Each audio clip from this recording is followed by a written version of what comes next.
నమస్తే. Welcome to I dream.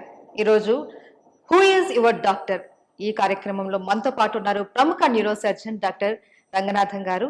ఈరోజు వారితో మాట్లాడి అసలు ఎంతో మందికి బ్రెయిన్ సర్జరీస్ చేస్తారు, ఎంతో మందికి ట్రీట్మెంట్ చేస్తారు. మరి ఆయన బ్రెయిన్ చురుగ్గా ఉండడానికి ఆయన ఏం చేస్తారు, డైలీ రొటీన్ ఏంటి, ఆయన అడిగి తెలుసుకుందాం. నమస్తే సార్.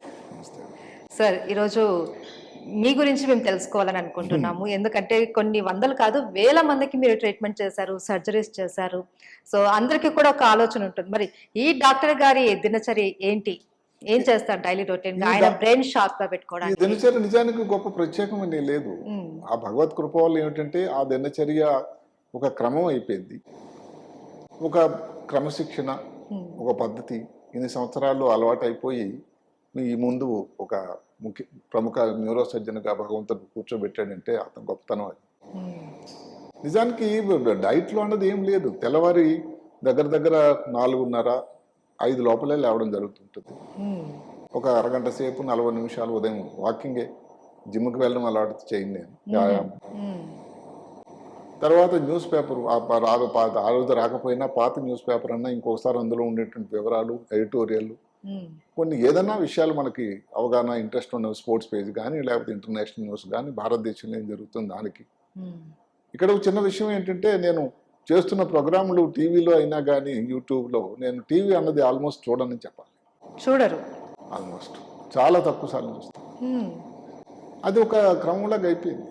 పర్టికులర్గా లాస్ట్ కొన్ని ఒక 20 సంవత్సరాలు 15 సంవత్సరాలు చాలా తక్కువ అయిపోయింది. ఎక్కడో చదివి దానివల్ల కొంత మనం మందమతి అయిపోతుంది, షార్ప్నెస్ తగ్గిపోతుంది అని వినడం జరిగింది. అదే నేను నా చేదస్తంతో నీకు అదే ఫాలో అవుతూ ఉంటాను. అదే కాకుండా చదవడం వల్లది మెదడు చురుకుతనం పెరుగుతుంది అని కూడా నేను. అలాంటి పరిస్థితులు ఇప్పుడు రేపు ఏదో ఒక ముఖ్యమైన ఆపరేషన్ ఉందనుకోండి, ఇన్ని ఆపరేషన్లు ఇన్ని వేలు భగవత్ కృప వల్ల చేసినా కూడా మళ్ళీ ఇంకొకసారి ఆపరేషన్ గురించి నెమరు వేసుకోవడం, పుస్తకాన్ని మళ్ళీ ఇంకొకసారి చదవడం కూడా అది నా దినచర్యలో ఒకటి. మళ్ళీ కూడా దానికి ఇంకో గురువు గారు ఎప్పుడో ఒకటి చెప్పారంటే, మాకంటే సీనియరు, నువ్వు రోజు చదువుతున్నావు, చూడండి ఎంత అసలు అనుభవంతో చెప్పిన మాట. అదే విషయాన్ని ఇంకొకసారి చదువు, ఏదో ఒక సెంటెన్స్, ఏదో ఒక చిన్న విషయం నువ్వు అప్పుడు చదవంది మళ్ళీ చదువుతావు ప్రతిసారి. అది నాకు చాలా నిజంగా అనిపించింది. మళ్ళీ ఇంతకుముందు చేసిన ఆపరేషన్ అన్నా కానీ ఇంకొకసారి దాని గురించి మళ్ళీ చదవడం జరుగుతుంది. సరే, దినచర్యలో ప్రతిరోజు నాకు ఇదే దేవుని మీద చాలా నమ్మకం.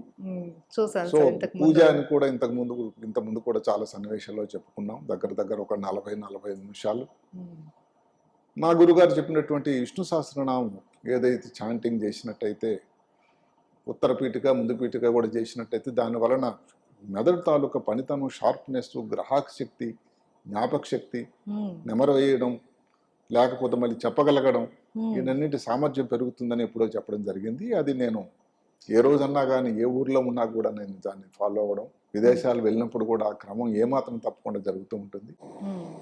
సరే, రకరకాల కారణాల వల్ల ఈ ప్రస్తుతానికి శాకాహారిని. అంటే ఇవన్నీ చేయడం నేను ఇప్పుడు ఇందులో 2 రకాలు ఉన్నాయి. ఇప్పుడు ఎవరిని కూడా నేను మనసుని వాళ్ళని ఘాటుకు ఇబ్బంది పరిచే కాకపోయినా నాన్ వెజిటేరియన్ తినడం తప్పని నేను ఆలోచన కాదు. నేనైతే నా వెజిటేరియన్ ప్రస్తుతం. శాకాహారం అవడం వల్ల ఏదైనా పద్ధతి. ఇప్పుడు మీరు అడగండి కాఫీ అని అనుకోండి, రోజుకి ఒకసారి తాగుతాం. ఎన్ని మీటింగ్లో ఎక్కడ ఉన్నా కానీ కాఫీ కానీ టీ సేవించడం. ఒకప్పుడు ఎప్పుడో ఢిల్లీలో చదువుకున్నప్పుడు ఏంటంటే, అప్పుడు డ్యూటీలు గడి చేసి నైట్ చదువుకున్నప్పుడు ఎయిమ్స్లో మరి చల్లటి ప్రదేశం, అప్పుడప్పుడు టీ శాతం అందుకు 2-3 సార్లు కప్పులు అయిపోయేవి. క్రమం అయిపోయిన కూడా ఇంకా ఇది దీనివల్ల ఎక్కువ ఉత్ప్రేరకం తప్ప దానివల్ల యూజ్ లేదని ఎక్కడో మళ్ళీ చదివి దానికోసం ఏంటంటే ఇంకా తగ్గించేసాం. రోజుకు ఒకసారి కాఫీ తాగడం. సరే, మళ్ళీ ప్రతిరోజు ఓ పద్ధతి అయిన క్రమశిక్షణ 9:30కి రావాలంటే అదొకటి. క్రమశిక్షణ అనేది చాలా జీవితంలో ముఖ్యం. అంటే ఎవరన్నా ఇప్పుడు కూడా అంటారు చేదస్తం అనుకుంటారు, అయితే అలా అలవాటు అయిపోయింది. ఒక మ్యారేజ్ అనుకోండి 7:30కి రిసెప్షన్ మొదలవుతుంది అంటే 7 గంటలకు 29 నిమిషాలకు నేను అక్కడ ఉంటాను. దానికి ముందు నుంచి తయారీ, వ్యవహారం, ఇంకా మిగతా వాళ్ళు కూడా కొంత ఇబ్బందికరంగా ఉంటుంది. 7:30కి వెళ్ళాలంటే 7:30కి వెళ్ళాలి. దానివల్ల మెదడు చురుగ్గా ఉంటుందా అంటే నా దినచర్య నేను చెప్పడం జరుగుతుంది. క్రమశిక్షణ, ఒక పద్ధతి, మాట్లాడే తీరు. అదే కాకుండా ఇప్పుడు హాస్పిటల్కి వచ్చామనుకోండి, పేషెంట్తో మాట్లాడేటప్పుడు వాళ్ళ తాలూకు వ్యవహారాలని. ఈరోజు కూడా మీకు ఎక్కడ ఢిల్లీలో ఒక గొప్ప విషయం జరిగింది. దగ్గర ఒక వార్డు 60 పేషెంట్లు ఉండే బెడ్లు ఉండేవి. చాలా దగ్గర సాంప్రదాయం ఏంటంటే సిస్టర్ వస్తారు రౌండ్కి. ఇక్కడ ఎయిమ్స్లో సిస్టర్లో రౌండ్స్కి రారు. అక్కడ రెసిడెంట్ డాక్టర్లకు అయితే ట్రైనీస్, మేమందరం ట్రైనీస్ని రౌండ్స్ ఫాలో అవ్వాలి. ఓకే. ఏ కేసీ టు పేషెంట్ బెడ్ దగ్గర ఉండదు. అంటే ఏదైనా వివరం ఫలానా పేషెంట్కి ఏది చెప్పాలంటే మీరు గుర్తు చేసుకొని మీ జ్ఞాపకం పెట్టుకొని చెప్పాలి. అంతే. అక్కడ మెదడుకే పని. అంతేగా. మీరు ఇప్పుడు 65 మీరు పేషెంట్లు 60లో మీరు మీ తాలూకు ఇన్ఛార్జ్ అన్నది ఒక 10-15 ఉన్నాయనుకోండి. 15 పేషెంట్కి సంబంధించినటువంటి బ్లడ్ రిపోర్ట్స్ కానీ, బయోప్సీ ఏదో ఆపరేషన్ అయింది రిపోర్ట్ కానీ, సిటీ స్కాన్, ఎంఆర్ఐ వచ్చిందంటే దాన్ని మరి చూసి చెప్పడానికి లేదు. చూసారా, ఆ ట్రైనింగ్ సిస్టమ్ అప్పటి నుంచి అలా అయిపోయింది. అదే ఇప్పుడు కూడా. ఇప్పుడు పేషెంట్ దగ్గర నేను ముందు రోజు నాడు ఫలానా రిపోర్ట్ మీరు పంపించండి నేను చెప్పినప్పుడు నాకు వాళ్ళు చెప్పకముందే నాకు తెలుసు ఆ రిపోర్ట్ ఏమైంది, వచ్చిందా లేదా. వచ్చిన తర్వాత మనం 3 రోజుల క్రితం రక్తం రిపోర్ట్ ఇంత ఉంది అని అంటాను. అదే ఒక క్రమం లాగా మెదడుకు ఒక సానబట్టడం అయిపోయింది. సరే ఆపరేషన్ ఉందనుకోండి, ఆపరేషన్ చేసిన రోజు నాడు వాళ్ళు అక్కడికి మరి చాలా పద్ధతి ఉంటుంది. ఆపరేషన్ టైంలో కూడా చాలా మంది అసలు ఇది మ్యూజిక్ పెట్టుకొని ఇవన్నీ వింటూ చేస్తూ ఉంటారు న్యూరోసర్జన్స్ కొంతమంది. అది వాళ్ళ పద్ధతి. నేను మాత్రం అసలు ఏది సౌండ్ రాకూడదు, అసలు ఏది శబ్దం రాకూడదు అనేటువంటి నా ఆలోచన ఏంటంటే, ఇప్పుడు మెదడు మీద ఆపరేషన్, వెన్నుపాము మీద ఆపరేషన్, కత్తితో సాము మీద, కత్తి మీద సాము. అదే కాకుండా చుట్టాలు, అటెండెన్స్, వాళ్ళ దగ్గర వాళ్ళు, వాళ్ళ బంధువులందరూ మన మీద ఎంతో నమ్మకంతో మనకు ఆపాదించినటువంటి ఒక బాధ్యత. ఆ బాధ్యత, గురుతర బాధ్యత స్వీకరించినప్పుడు దానికి న్యాయం చేయాల్సిన అవసరం కూడా మన మీద ఉందన్నటువంటి మాట నాకు ప్రతిరోజు జ్ఞప్తికుంటుంది. అందువల్ల ఏదో మనం ఏదో మ్యూజిక్ వింటూ చేస్తూ ఉన్నట్టయితే, ఏదైనా తప్పిదంగా జరిగినట్టయితే, ఒక చిన్న నరం కట్ అయితే, ఒక ముఖ్యమైన నరం కట్ అయితే ఎంత రికవర్లో ఎంత ఇబ్బంది ఉంటుంది. ఇలాంటివన్నీ జ్ఞప్తి చేసుకొని నేను అసలు అంతవరకు ఎందుకు, ఈరోజు మొబైల్ యంత్రం వచ్చింది, తీసుకెళ్ళడం ఓటీ లోపల వరకు ఉన్నా కానీ దాన్ని సైలెంట్లో కానీ అసలు ఆపరేషన్ టైంలో ఫోన్ ఎత్తేటువంటి ప్రసక్తి. ఇట్లా ఒక క్రమం. ఆపరేషన్ అయిపోయింది, పేషెంట్ మళ్ళీ రికవర్ అవ్వాలి, పేషెంట్ అటెండెన్స్తో మళ్ళీ మాట్లాడి అప్పుడు షిఫ్ట్ చేయడం. ఎంత అలసిపోయి వచ్చినా కూడా రాత్రి మళ్ళీ ఒకసారి ఇంటికి వచ్చిన తర్వాత మళ్ళీ ఇంకొకసారి 40 నిమిషాలు 30 నిమిషాలు వాకింగ్, 9 గంటలకల్లా నిద్రపోవడం, మళ్ళీ అప్పుడు కూడా టీవీ లేదు. అదే కాకుండా భోజనంలో శాకాహారం చెప్పినట్టు ఏవో కొంచెం నార్మల్గా కొన్ని డ్రై ఫ్రూట్స్, ఆయిల్ ఉండేటువంటి పదార్థాలు చాలా తక్కువ. ఎందుకంటే 69 సంవత్సరాలు అప్పుడు కూడా నేను బరువు దగ్గర 65 కిలోలు అంటే మరి దానికి ఎన్ని జాగ్రత్తలు. ఇప్పుడు నేను కూడా మిఠాయి తినాలను లేకపోతే మిగతా వాళ్ళకి అనిపిస్తూ ఉంటుంది.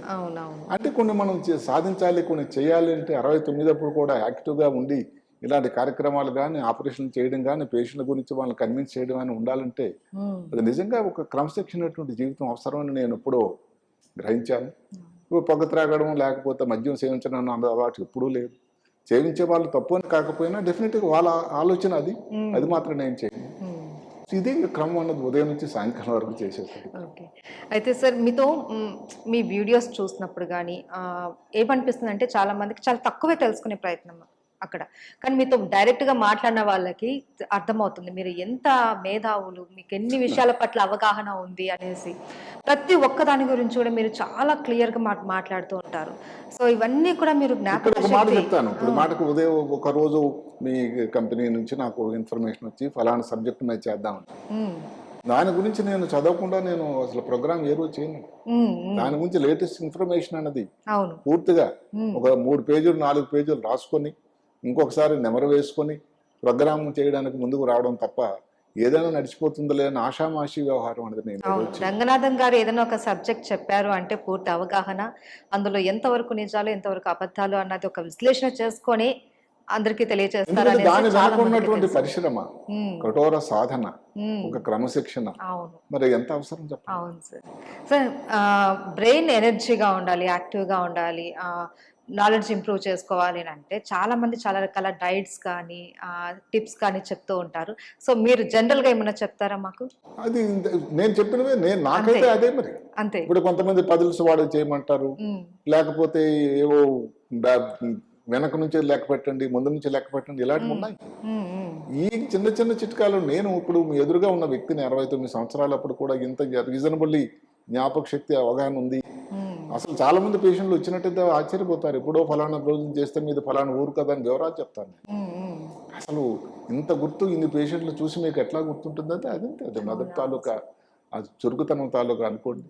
సో ఈరోజు ఈ concept questions, who is your doctor sir?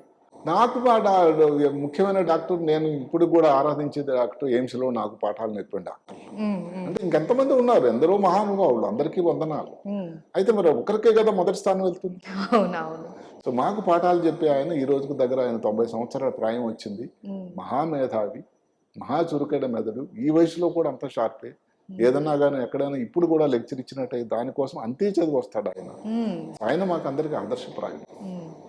Okay, పర్సనల్గా ప్రొఫెషనల్గా అలా ఓకే. పర్సనల్గా సార్, పర్సనల్గా మీ డాక్టర్ ఎవరు? అంటే ఇప్పుడు ఎవరినైనా అడిగామనుకోండి, మీ పట్ల మీకు కేర్ తీసుకోవడానికి మీరు ఎంతో మందిని కేర్ తీసుకుంటూ ఉంటారు, ఎంతో మందికి జాగ్రత్తలు చెప్తూ ఉంటారు. సో మీ విషయంలో మీకు జాగ్రత్తలు చెప్పడానికి, మీ పట్ల కేర్ తీసుకోవడానికి మీకంటూ ఒక పర్సనల్ డాక్టర్ ఉంటారు కదా. అంటే అలాంటిది ఒక వ్యక్తి, ఒక మహామేధావి లాంటి ఒక ఆయన జరిగిపోయారు. ఆయన ఆయుర్వేదిక్ ఫిజిషియన్, కానీ ఆయన చురుకుతనం నాకు ఎప్పుడు కూడా అబ్బురపరిచేది. ఏదన్నా కొన్ని వివరాలు వచ్చినట్టయితే కొంతమంది ఎవరో మా ఫ్రెండ్స్, మా సీనియర్లు, వాళ్ళ దగ్గర కాంటాక్ట్ చేయడం, సంప్రదించడం, అవన్నీ జరుగుతూ ఉంటాయి. అండ్ సార్, నా డౌట్ ఇది ఏంటంటే, చాలా మంది డాక్టర్లు సైన్స్ని నమ్ముతారు, దేవుణ్ణి అంటే నమ్మరు. బట్ రంగనాథన్ గారు దేవుడే ఫస్ట్, తర్వాతే సైన్స్ అనేసి అంటూ ఉంటారు. మీకు ఎప్పుడన్నా ఇలాంటి కాంట్రవర్సియల్ క్వశ్చన్స్? చాలా కామన్. ఎందుకంటే అందరు అడిగే ప్రశ్న, డాక్టర్లు అందులోనే మెదడు మీద ఆపరేట్ చేసేవాళ్ళని ఇంకో దేవులని, అలాంటి వాళ్ళు దేవుళ్ళు నమ్మడం అన్నది ఏదో రెండింటికి పొందిక లేదని, ఇలాంటి ప్రశ్నలు అడిగే సన్నివేశాలు చాలా చాలా కామన్గా ఉంటాయి. అయితే దానికి కూడా ఏమిటంటే, నేను ఒక చిన్న లెంగ్ది ఎక్స్ప్లెనేషన్ ఇవ్వాల్సి ఉంటుంది. ఎక్కడో శ్రీకాకుళం కుగ్రామంలో చదువుకోని తల్లిదండ్రులకు పుట్టిన నేను న్యూరో సర్జన్గా ఈరోజు ఇంతవరకు రావడం, ఇన్ని సంవత్సరాల ప్రస్థానం, ఇంత ఆరోగ్యంతో ఇప్పటికి కూడా ఇంతమందికి సేవ చేసేటువంటి అవకాశం ఎలా వచ్చిందంటే, నాకు ఒకటే ఎక్స్ప్లెనేషన్, నాకు మాత్రం భగవంతుడు. సరిగదా, ఎయిమ్స్లో ఒక్క సీటు 1982లో నాకే రావాలని ఏమి ఆశ లేదు. ఎంతోమంది నాకు ఎయిమ్స్ ఎగ్జామ్కి వెళ్తున్నప్పుడు ఎన్నిసార్లు చెప్పాను విషయాన్ని, అందరూ ఆ ఒక్క సీటు నీకే వస్తుంది, నువ్వు ఎట్లా అనుకుంటున్నావు అని అన్నప్పుడు కూడా నా ప్రయత్నం చేశాను. ఆ తర్వాత భగవత్ కృప, అలాగే మళ్ళా సీట్ వచ్చింది. ఇంకా అన్నిటికంటే ముఖ్యమైనది, ఎయిమ్స్ బిల్డింగ్ని చూస్తే డాక్టర్లకి ఇప్పుడు ఎలాగైతే ముస్లిం సోదరులు మక్కా, బెత్లెహేమ్ అంటే క్రిస్టియన్ సోదరులకి, తిరుమల సందర్శిస్తే ఎలాగైతే హిందువులకి గరుబాటు చేసి భగవంతురా ఇన్నాళ్ళకి నీ దర్శన భాగ్యం కలిగిందని అనుకుంటానే, ఎక్కువ మంది డాక్టర్లకి ఎయిమ్స్ బిల్డింగ్ చూస్తేనే ఆ ప్రాంగణంలోకి అడుగు పెట్టగానే ఒక వైబ్రేషన్ వస్తుంది. అలాంటి మహత్తరమైన ప్రదేశంలో మా అబ్బాయికి కూడా కార్డియాక్ సర్జరీ చేయడానికి అక్కడే ఎయిమ్స్లోనే అవకాశం. అది భగవంత్ కృప తప్ప నా దగ్గర ఇంకేం ఆధారం చెప్పండి. అంటే జరుగుతున్నప్పుడు ఏమిటంటే, అది కాకపోయినా జరగని వాళ్ళు కూడా కొన్ని జరిగి ఉండొచ్చు ఇలాగా, అంటే నమ్మకం లేనప్పుడు కూడా. నాకు సంబంధించి మాత్రం ఇవన్నీ క్రమాలు ఒక మామూలు వ్యక్తి కొడుక్కి జరగాలంటే ఆ భగవత్ సహాయం, కృప పుష్కలంగా ఉండాలని నేను నమ్ముతాను. Thank you so much sir. నమస్కారం.